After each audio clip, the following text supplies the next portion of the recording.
Hello, Vincent Carroll speaking. Tutorial number 51. Sometimes people come to me with what appears to be ordinary spleen Qi deficiency.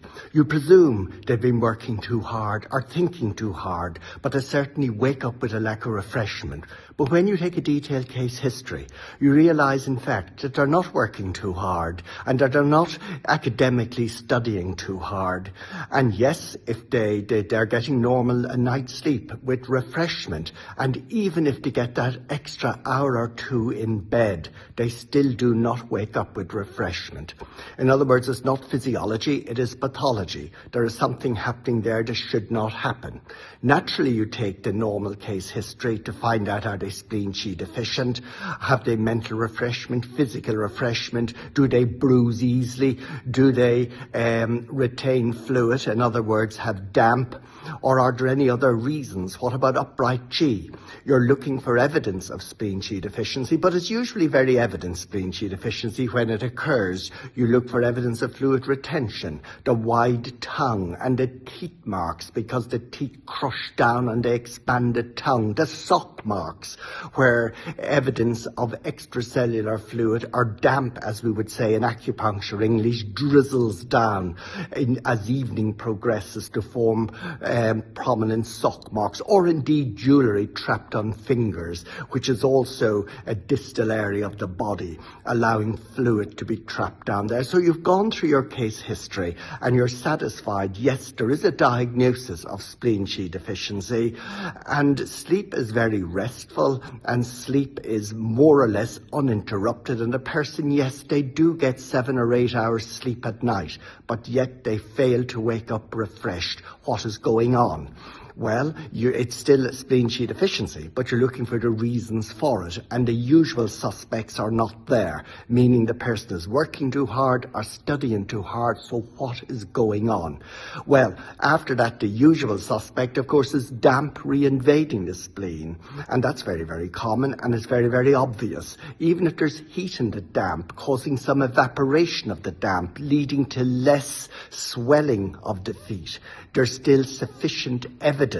In fact, there's more evidence often if there's heat in the damp, because it's quite a distressing sign where the legs sweat in bed at night and the person scratches and might even draw blood.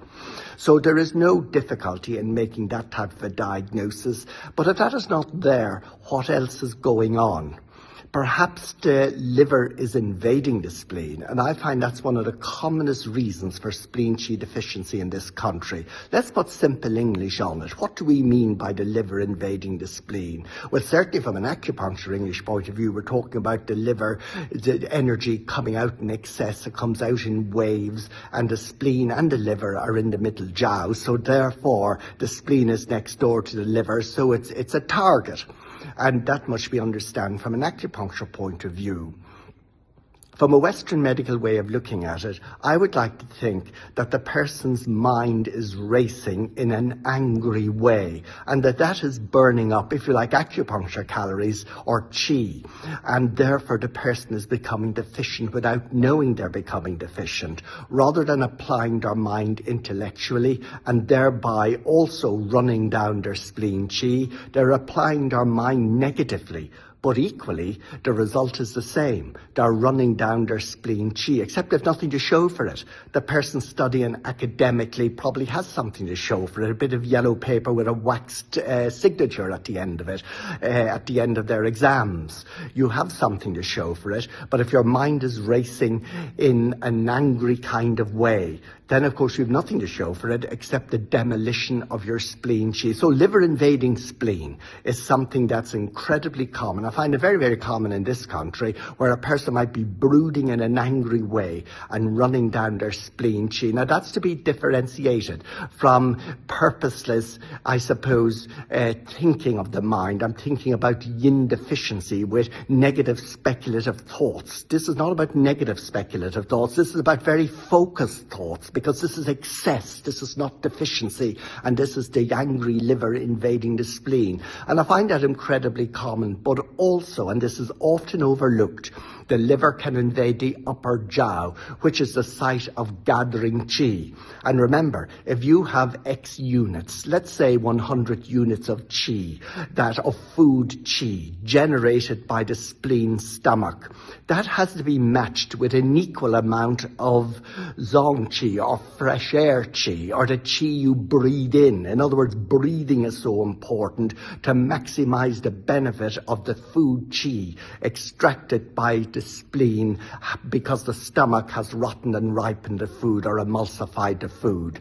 So in other words, you have your food qi, which is brought by spleen qi up to the upper jiao. There has to be an equal amount of air qi, fresh air, breathing in nice and deeply to extract the maximum amount of that food qi. Otherwise, if you don't have that, you get less than you should get out of what you might have eaten. But if the liver invades the upper jiao, producing a sense of heaviness on the chest, a sense of oppression on the chest, as if there's a pile of books sitting on top of your chest, then in that case, your breathing will not be deep or satisfying, and therefore the spleen qi, bringing up the food qi, will not have it balanced with fresh air that you breathe in, and therefore you will not get full benefit from your spleen qi, and you might be spleen qi as a result, deficient as a result of that.